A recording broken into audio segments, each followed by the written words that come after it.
অক্ষয় তৃতীয়ার শুভেচ্ছা জানাই সকলকে। এখন বাজে বেলা 10টা। আমি রান্নার প্রস্তুতি শুরু করে দিয়েছি, টিফিন হয়ে গেছে। যা গরম পড়েছে কদিন ধরে, গরমে আর কিছু খেতে ইচ্ছে করছে না। আজকে এনেছে আমাদের জ্যান্ত শোল মাছ। শোল মাছটা রান্না করব, আর সাথে করব পটলই ভাপা, সর্ষে দিয়ে রসুন দিয়ে পটলটা ভাপা করব।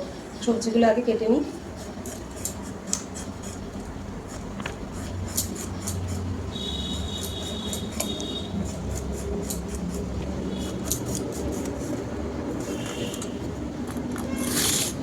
আলুগুলো কাটা হয়ে গেছে, মাছের টমেটো দেবো, একটা টমেটো কেটে নিলাম।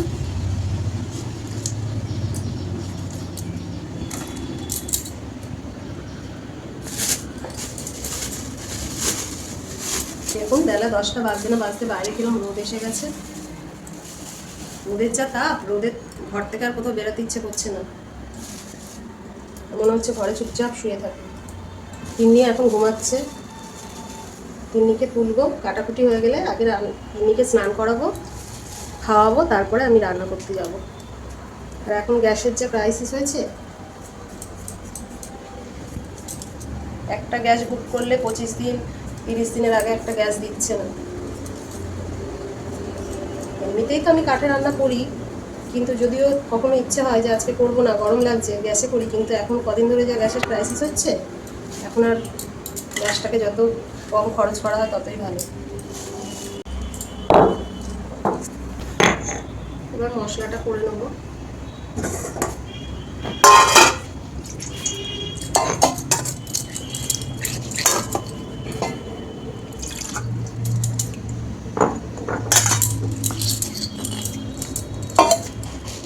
একটু ধনে দিয়ে দেবো,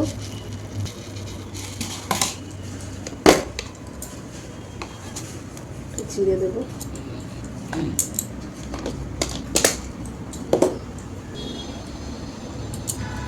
কাঁচা লঙ্কা আদা সব একসাথে কেটে নেব।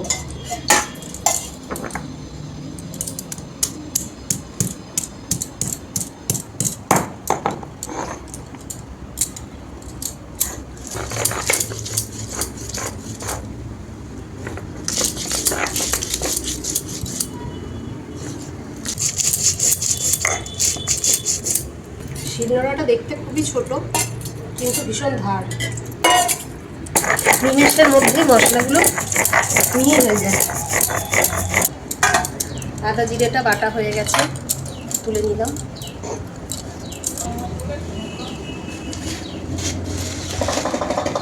সর্ষে দিয়ে দেবো পটল ভাপার জন্য, কিন্তু আর রসুন দেবো,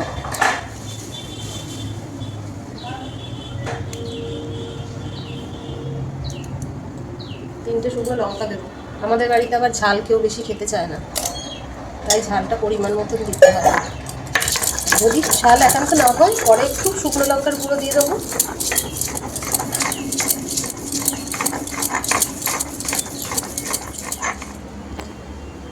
এতক্ষণ লঙ্কা বাটলাম, একটু হ্যান্ড ওয়াশ দিয়ে হাতটা ধুয়ে নিই, নাহলে এরপরে তিন্নিকে স্নান করাতে যাব, আর ওর গা জ্বালা করবে, চোখ মুখে গেলে জ্বালা করবে।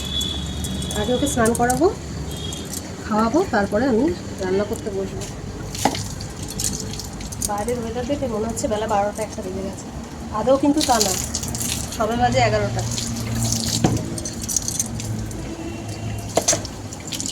এবার যাওয়া যাক, তিন্নিকে তুলে তিন্নিকে স্নান করাই, তারপর যখন রান্না করতে বসবো তখন এবার আপনাদেরকে।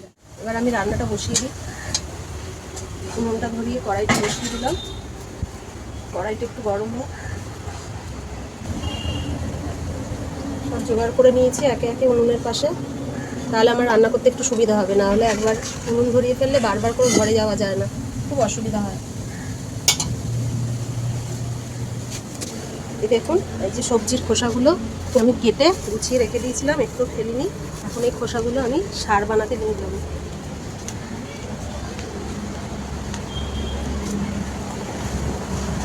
খোসাগুলো আমি এই ব্যাগের ভিতর রেখে দেবো।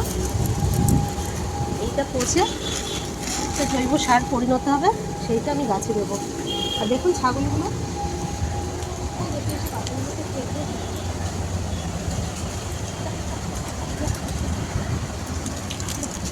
ছাগলের জ্বালা এখানে বেড়াগুলো দিতে আমি বাধ্য হয়েছি। এত কষ্ট করে গাছ লাগছে।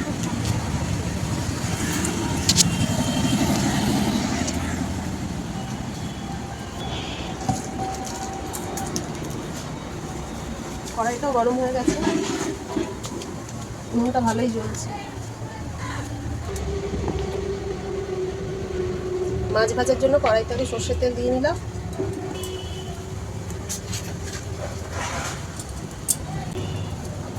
মাছে নুন আর হলুদটা মাখিয়ে নিই। শোল মাছ একটু নুন দিয়ে ধুতে হয়, শোল মাছের গায়ে হড়হড়ে ভাব থাকে, একটু নুন দিয়ে ধুলে সেই হড়হড়ে ভাবটা চলে যায়। ভালো করে ধুয়েছি, ধুয়ে আবার ভাজার আগে একটু নুন হলুদ ভালো করে মাখিয়ে নিলাম।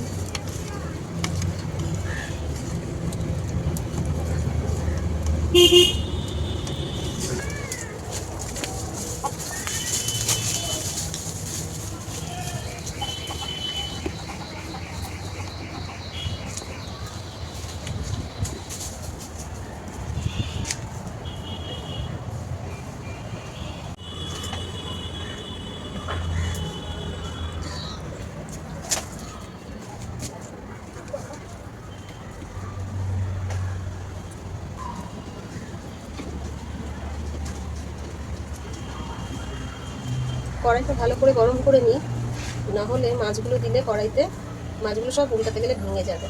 আগে তেলটা ভালো করে গরম করে তারপরে মাছগুলো একে একে কড়াইতে দেবো।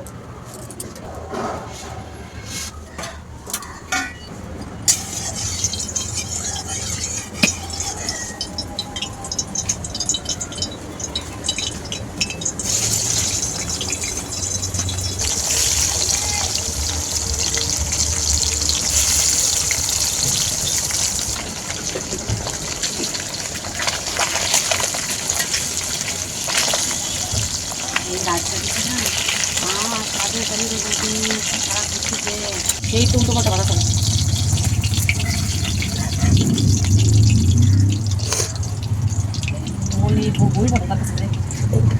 দেখো কি বলে দেখো। এই ব্যাপার তোমার কিছু বলা তুমি তো ফোন করো না যে ও ঢুকলে কি করে, ঘরে তালা মেরে গেছে কেন।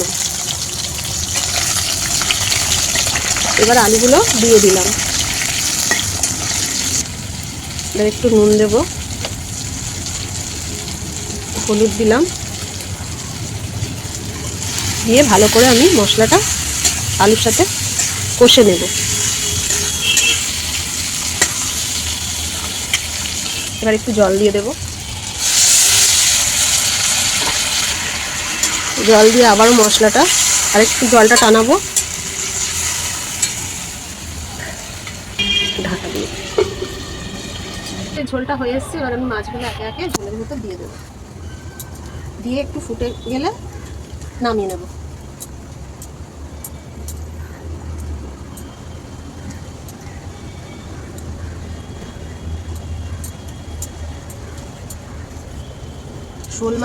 জ্যান্ত শোল মাছের আদা জিরে বাটা দিয়ে ঝোল খেতে খুব সুস্বাদু লাগে।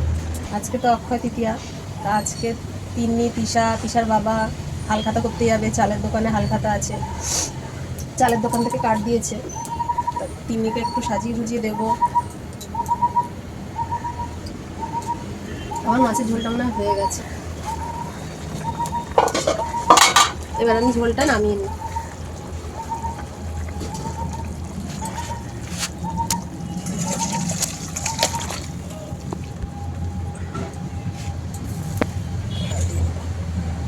এবার আমি ভাতটা বসিয়ে নিই।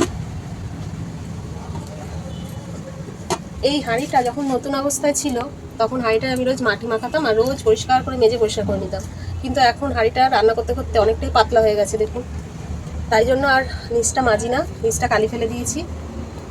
আর গাটা মাজি, ভেতরটা মাজি, পরিষ্কার করি, কিন্তু নিচটার মাজি না। রান্না হয়ে গেছে, এবার আমি স্নান করতে যাবো।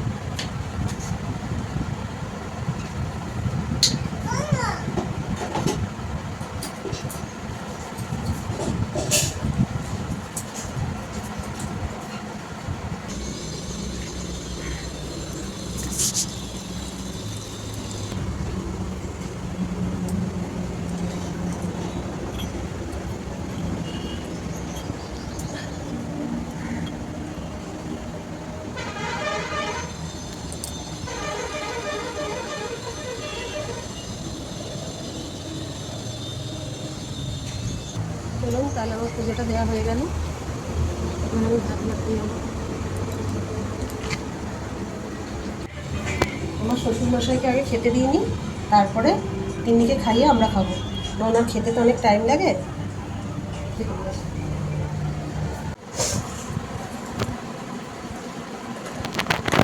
ভাত না খেয়ে শশা খাচ্ছিস?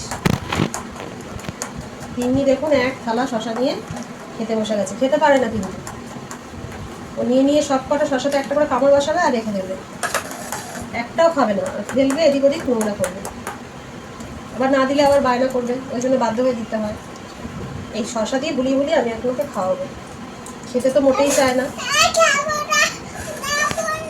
কেন খাবে না কেন? একটুখানি খেতে হয়। এই বাবা, এই বাবা, ওই দেখো ওই দেখো, একটুখানি খেয়ে নাও, একটুখানি খেয়ে নাও শোনা। 3 দিন না 2-3 দিন ধরে জ্বর, 2 দিন আগের থেকে জ্বর ছিল। ওই জ্বর থেকে উঠে না হেবি ঘ্যান ঘ্যানে হয়ে গেছে, এখন কিচ্ছু খেতে চাইছে না, খাবার দেখলেই ঘ্যান ঘ্যান করছে। মানে দিদি ভাই খাবে, আমি খাবো, পাপা খাবে। যা, কি হলো, ভালো না? টেস্ট নেই? আচ্ছা আচ্ছা, থাক থাক থাক, তোমার খেতে হবে না, আমরা খাবো, থাক। তিন্নিকে খাওয়ানো হয়ে গেছে।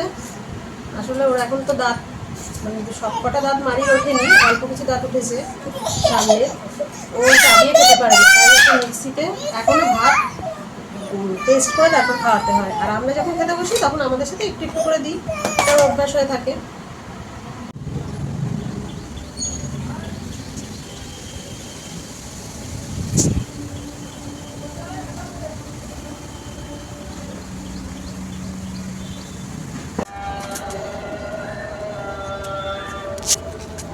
টাটা।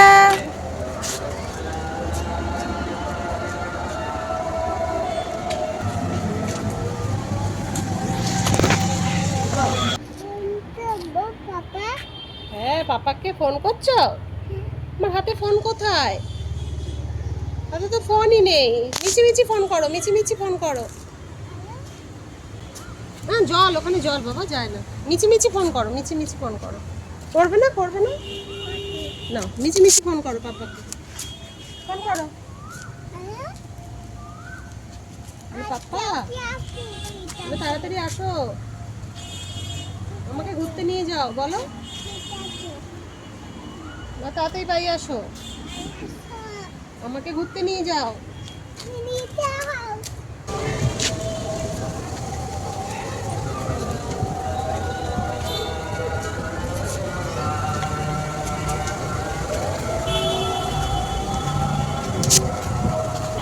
তিন্নি একটু হাঁটতে না হাঁটতেই খালি কোলে ওঠার বায়না করে। কোলে নিলাম, দাদুর সাথে একটু গেল, বেশি দূর গেল না, আবার আমার কাছে চলে আসলো, আবার আমি নিয়ে ওকে একটু হাঁটালাম। বাবার সাথে যাবে অক্ষয় তৃতীয়া হালখাতা করতে। তাহলে এখন অবধি এইটুকুই, আবার দেখা হবে অন্য কোনো দিন অন্য কোনো ব্লগে। টাটা, টাটা করো তিন্নি, টাটা করো।